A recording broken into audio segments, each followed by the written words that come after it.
গেরুয়া শিবির থেকে অভিযোগ উঠেছে শুভেন্দু অধিকারীকে খুন করার চক্রান্ত চলছে। এই রাজ্যে কি তাহলে আপনারা বিরোধী শূন্য রাজনীতি চাইছেন? ও মানে পাগলের মতন বিহেভ করে।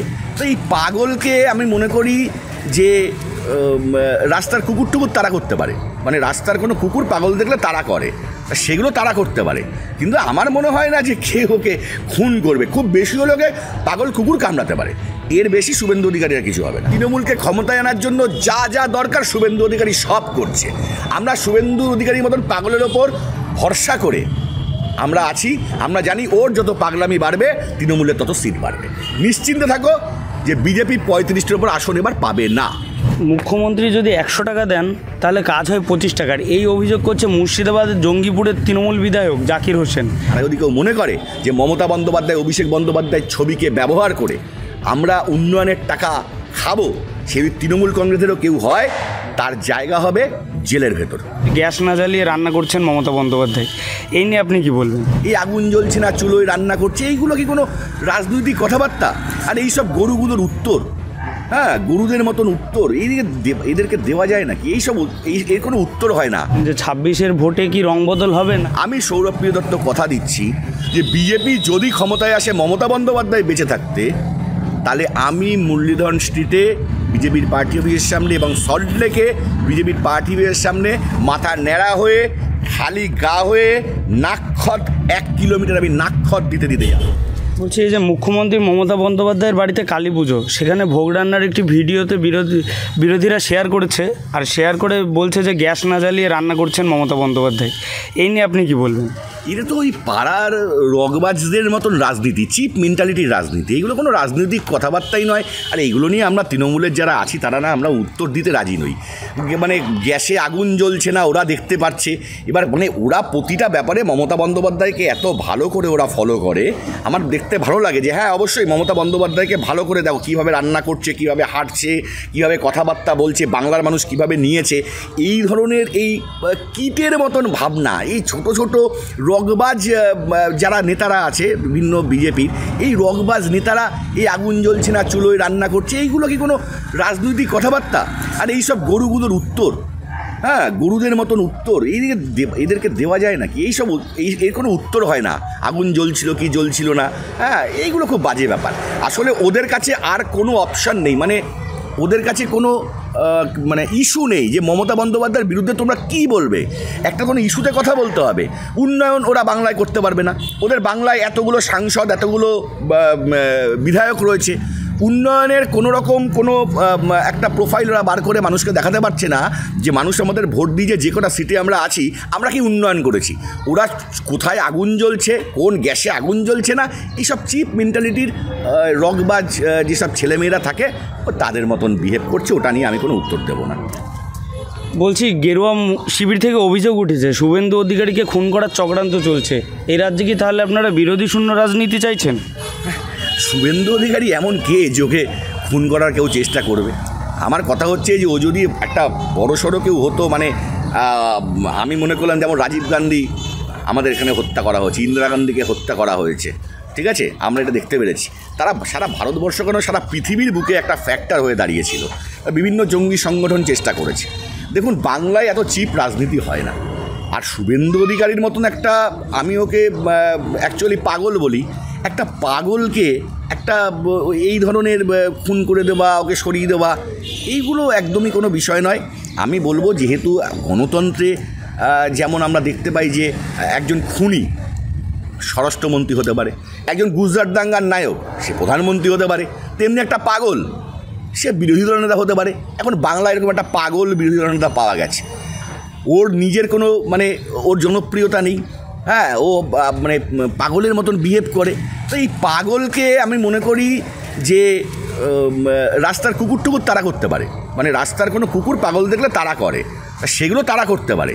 কিন্তু আমার মনে হয় না যে কে ওকে খুন করবে। খুব বেশি হলে ওকে পাগল কুকুর কামড়াতে পারে, এর বেশি শুভেন্দু অধিকারী আর কিছু হবে না। বলছি, মুখ্যমন্ত্রী যদি 100 টাকা দেন তাহলে কাজ হয় 25 টাকার, এই অভিযোগ করছে মুর্শিদাবাদের জঙ্গিপুরের তৃণমূল বিধায়ক জাকির হোসেন। তা নিজেদের দলের নেতাকর্মীরাই যদি এমন কথা বলেন তাহলে বিরোধীরা তো বলবেনই, তাই না? দেখুন আমাদের দলে একটা বিষয় আছে তৃণমূলে, যে যদি আমাদের দলে কেউ অন্যায় করে সেই কথাটা কিন্তু আমরা মানুষের সামনে বলি। জাকির হোসেন সাহেবের কাছে অনুরোধ, যদি এরকম কোনো বিষয় থাকে অবশ্যই এটা দলের অন্দরে বলা উচিত, দলের বাইরে না বলে। সেই জায়গায় দাঁড়িয়ে আমি এটাও বলবো, আর যদি এই ধরনের কাজ কেউ করে থাকে, করছে না আমি এটা বলবো না, কথাটার মধ্যে অনেকটা কিছুটা সত্যতা আছে। বিভিন্ন জায়গায় তৃণমূলের বিভিন্ন নেতারা ভেবে ফেলেছে যে আমরা তৃণমূল করি মানে আমরা কামিয়ে নিই, যতদিন ক্ষমতায় আছে যতটা পারবো কামিয়ে নেব, আর এই উন্নয়নের টাকা আমরা ভাগাভাগি করে নেবো। কিছু কিছু তৃণমূলের নেতা আছে, আমি সবার কথা বলছি না।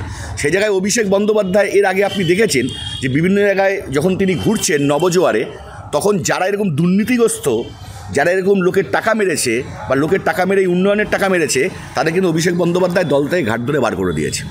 এবং জাকির হোসেন সাহেবকে বলবো, যারা এই কাজ করছে তাদের নামটা তৃণমূল ভবনে জমা দিক, তাদের নামটা মমতা বন্দ্যোপাধ্যায়, অভিষেক বন্দ্যোপাধ্যায়ের কাছে জমা দিক। আমাদের দলে এই ধরনের দুর্নীতিগ্রস্ত লোকদের কোনো জায়গা নেই। যারা মনে করবে যে আমরা তৃণমূলটা করি কামিয়ে খাওয়ার জন্য, তাদের এই দলে কোনো জায়গা নেই। আমাদের তৃণমূল কংগ্রেস ত্যাগের দল। মমতা বন্দ্যোপাধ্যায় অনেক লড়াই করে এই বাংলায় ক্ষমতায় এসেছে। আমরা দীর্ঘদিন সিপিএমের সঙ্গে লড়াই করেছি, মার খেয়েছি, জেল খেটেছি। সেখানে দাঁড়িয়ে আজকে তৃণমূল কংগ্রেস ক্ষমতায়। তারা যদি কেউ মনে করে যে মমতা বন্দ্যোপাধ্যায়, অভিষেক বন্দ্যোপাধ্যায়ের ছবিকে ব্যবহার করে আমরা উন্নয়নের টাকা খাবো, সেই তৃণমূল কংগ্রেসেরও কেউ হয়, তার জায়গা হবে জেলের ভেতর। তাহলে আপনারা কি বলছেন যে 26-এর ভোটে কি রংবদল হবে, নাকি আপনাদের সরকারই টিকে থাকবে, নিজেদের অবস্থানকে বজায় রাখবে? দেখো, আমি তোমাকে একটা কথা দায়িত্ব নিয়ে বলছি, যদি মমতা বন্দ্যোপাধ্যায় যতক্ষণ বেঁচে আছে মমতা বন্দ্যোপাধ্যায় যদি বেঁচে থাকা অবস্থায়, মমতা বন্দ্যোপাধ্যায় বেঁচে থাকা অবস্থায় বিজেপি ক্ষমতায় আসে, আমি সৌরভপ্রিয় দত্ত, তৃণমূলের একজন সামান্য কর্মী, মমতা বন্দ্যোপাধ্যায় আমাদের নেত্রী, আমার সবাই কর্মী, আমি সৌরভপ্রিয় দত্ত কথা দিচ্ছি যে বিজেপি যদি ক্ষমতায় আসে মমতা বন্দ্যোপাধ্যায় বেঁচে থাকতে, তাহলে আমি মুরলীধরন স্ট্রিটে বিজেপির পার্টি অফিসের সামনে এবং সল্টলেকে বিজেপির পার্টি অফিসের সামনে মাথা ন্যাড়া হয়ে, খালি গা হয়ে, নাকখত 1 কিলোমিটার আমি নাকখত দিতে যাব যদি বিজেপি ক্ষমতা আসতে পারে। আমি চ্যালেঞ্জ করে বলছি, বিজেপি এবার 35টা আসন পেরোবে নাকি সন্দেহ আছে। ওরা যাই করে নিক, বাংলার মানুষ এত ক্ষিপ্ত বিজেপির ওপর, বিশেষ করে শুভেন্দু অধিকারীর ওপর। শুভেন্দু অধিকারী যথেষ্ট তৃণমূলকে ক্ষমতায় আনার জন্য, এবং তৃণমূলকে ক্ষমতায় আনার জন্য যা যা দরকার শুভেন্দু অধিকারী সব করছে। আমরা শুভেন্দু অধিকারীর মতন পাগলের ওপর ভরসা করে আমরা আছি। আমরা জানি ওর যত পাগলামি বাড়বে তৃণমূলের তত সিট বাড়বে। নিশ্চিন্তে থাকো যে বিজেপি 35টার ওপর আসন এবার পাবে না। মহারাষ্ট্রের উপমুখ্যমন্ত্রী একনাথ শিন্দে জানিয়েছেন, মহারাষ্ট্রে বন্যা বিধ্বস্ত মানুষদের জন্য কেন্দ্র 1566 কোটি টাকা দিয়েছে, অথচ বাংলার ক্ষেত্রে আমরা এর ভিন্ন চিত্র দেখেছি। এ বিষয়ে আপনি কি বলবেন? দেখুন, আমি তো বরাবরই মমতা বন্দ্যোপাধ্যায় এই কথা বলে এসছে যে কেন্দ্রীয় বঞ্চনা, এবং এই কেন্দ্রীয় বঞ্চনা নিয়ে আমরা বরাবর সরব। এবং আমরা দেখতে পাই যে বিজেপি শাসিত রাজ্যে যে টাকা অ্যালটমেন্ট করা হয়, সেটা যে রাজ্যে বিজেপি নেই সেই রাজ্যের ক্ষেত্রে তারা সৎ সন্তানের মতন আচরণ করে। তো সেখানে দাঁড়িয়ে আমি এটা বলবো যে মমতা বন্দ্যোপাধ্যায় আজকে যা ভাবে, আজকে যা বলে, ভারতবর্ষ কালকে ভাবে। প্রতিটা স্টেটের এটা বোঝা উচিত যে আজকে যেভাবে বিমাতৃসুলভ আচরণ এই নরেন্দ্র মোদী সরকার করছে, তার একটা করে জবাব নির্বাচনে এই বাংলার মানুষ, এই ভারতবর্ষের মানুষ তার প্রতিটা জবাব দেবে। আজকে যেভাবে উত্তরবঙ্গে বন্যা হয়েছে, যেভাবে উত্তরবঙ্গে এত বড় একটা বিপর্যয় নেমে এসেছে, এবং সেখানে আমরা দেখতে পেরেছি যে ওখানে কোনো মুড়ির প্যাকেট, বিস্কুটের প্যাকেট না গিয়ে শুধুমাত্র ফটোশ্যুট করার জন্য ওই খগেন মুর্মু আর শঙ্কর ঘোষ গেছিল। ওই ফটোশ্যুট করতে গিয়ে ওখানকার পাবলিক ওদের গণহারে শ্যুট করে দিয়েছে। তো বিষয় হচ্ছে, যদিও এটা উচিত নয়, কিন্তু এই যে বিমাতৃসুলভ আচরণ, যে মহারাষ্ট্রকে আমি টাকা দিচ্ছি, এত কোটি কোটি টাকা দিচ্ছি, আর বাংলার ক্ষেত্রে আমি শূন্য নিয়ে আসছি, যে 1 টাকাও আমি দেবো না, এবং বাংলাকে ভাতে মারার যে পরিকল্পনা, বাংলার মানুষকে মারার যে পরিকল্পনা, কেন্দ্রীয় সরকারের টাকা না দেওয়া, কেন্দ্রীয় সরকারের টাকাটা এটা কিন্তু নরেন্দ্র মোদীর বাবার টাকা না, এটা অমিত শাহর বাবার টাকা না, এটা শুভেন্দু অধিকারীর বাবার টাকা না। কিন্তু শুভেন্দু অধিকারী বারবার বলে আমি কেন্দ্রীয় সরকারের টাকা পেতে দেবো না। এই যে পেতে দেবো না কথাটা বলে, আর মমতা বন্দ্যোপাধ্যায় থেকে অভিষেক বন্দ্যোপাধ্যায় থেকে শুরু করে আমরা বারবার দেখেছি এটা বলা হচ্ছে, আমরা যেটা বলেছিলাম আজকে এটা প্রমাণিত যে মহারাষ্ট্রে দিয়েছে, আমাদের আপত্তি নেই, ওখানকার মানুষটাও আমরা ভারতীয় সবাই ওখানকার মানুষের পাওয়া উচিত। কিন্তু কেন বাংলার ক্ষেত্রে কোনো কেন্দ্রীয় অনুদান আসবে না? কেন বাংলার ক্ষেত্রে এই বন্যা বিধ্বস্ত দুর্গত মানুষদের পাশে কেন্দ্রীয় সরকার থাকবে না? আর বিজেপির এমপি এমএলএরা এই রাজু বিস্তা থেকে শুরু করে শুভেন্দু অধিকারী থেকে শুরু করে তারা ফটোশ্যুট করতে বাংলায় ফটোশ্যুট করবে, এটা বাংলার মানুষ মেনে নেবে না। আর এইভাবে করেই বাংলার মানুষ তখন রিয়্যাক্ট করবে। স্যার বলছি, এই যে সুদৃঢ় দপ্তর, এসি ঘর থাকবে না, বৈঠকেও লোক পাবেন না, এসআইআর নিয়ে বঙ্গ বিজেপির একাংশকে হুঁশিয়ারি দিয়েছেন শ্রমিক ভট্টাচার্য। ফের কি অন্তদ্বন্দ্ব চলছে বিজেপিতে? দেখুন, ওরা কোন ঘরে করবে, আমার তো মনে হয় ওদের সবচেয়ে ভালো জায়গা হচ্ছে, ঠিকই বলেছে শ্রমিক ভট্টাচার্য, কারণ দলটা হচ্ছে গরুর দল, এটা আমরা বলি না, মানে গরু ওদের মাতা। তা গরু যদি ওদের মাতা হয় তাহলে মায়ের ঘরেই ওদের সাংবাদিক সম্মেলন বা থাকার দরকার। ওদের অ্যাকচুয়ালি গোয়াল ঘর দরকার, যেখানে গোয়াল ঘর আছে, গরু আছে, গরুর দুধ থেকে সোনা বের হয়, ঠিক আছে? তা যে গরুর দুধ থেকে সোনা বের হয় সেই গোয়াল ঘরেই ওরা গোতাগুতি করবে। তো এটা নতুন করে বলার কি আছে? শ্রমিক ভট্টাচার্য নিজে আর কি এমন করে নেবে? কারণ শুভেন্দু অধিকারী শ্রমিক ভট্টাচার্যকে খোঁচা দিচ্ছে, ওদিকে সুকান্ত মজুমদার শুভেন্দুকে খোঁচা দিচ্ছে। এরা তো সবাই ওই গরু যেমন গোতাগুতি করে গোয়াল ঘরে, এ ওকে গুঁতো দেয়, সে তাকে গুঁতো দেয়, তেমনি সুকান্ত মজুমদার, দিলীপ ঘোষ, শুভেন্দু অধিকারী এরা গোতাগুতি করছে ওদের ওই গোয়াল ঘরে। কারণ গোয়াল ঘরে এসি লাগানো যায় না, তাই গোয়াল ঘরে ওদের গুতোগুতি করার সর্বশ্রেষ্ঠ জায়গা, সেটা শ্রমিক ভট্টাচার্য বুঝেছে, তাই বলেছে।